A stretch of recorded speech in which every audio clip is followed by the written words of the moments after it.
সমুদ্রের মধ্যে থাকা মাছ, কাঁকড়া এবং বাকি সমস্ত জীবজন্তুরা খুব আনন্দ সহকারে বসবাস করত।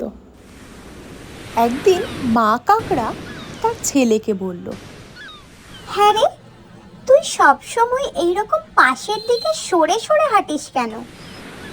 সোজা হাঁটলে কত সুবিধা পেতে জানিস? বাচ্চা কাঁকড়া বলল, ঠিক বলেছ মা।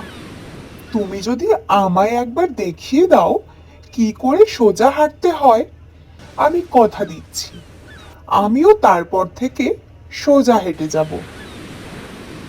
এরপর মা কাঁকড়া অনেক রকম করে সোজা হাঁটার চেষ্টা করলো, কিন্তু কোনো লাভ হলো না।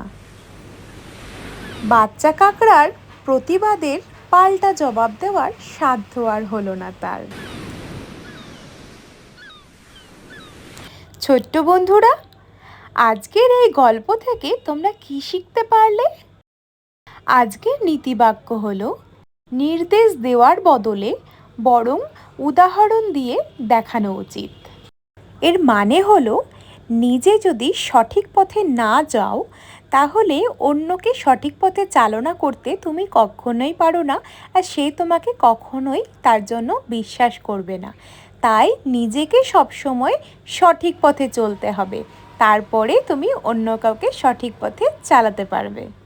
আজকের শিক্ষামূলক গল্পটি এই পর্যন্তই। দেখা হবে আবারও অন্য একটি গল্পের মাধ্যমে। ততক্ষণ পর্যন্ত তোমরা সকলে ভালো থেকো আর সুস্থ থেকো। চ্যানেলে নতুন হয়ে থাকলে অবশ্যই চ্যানেলটিকে সাবস্ক্রাইব করে রেখো। ভিডিওটি ভালো লাগলে অবশ্যই একটা লাইক করে দিও। টাটা সবাইকে।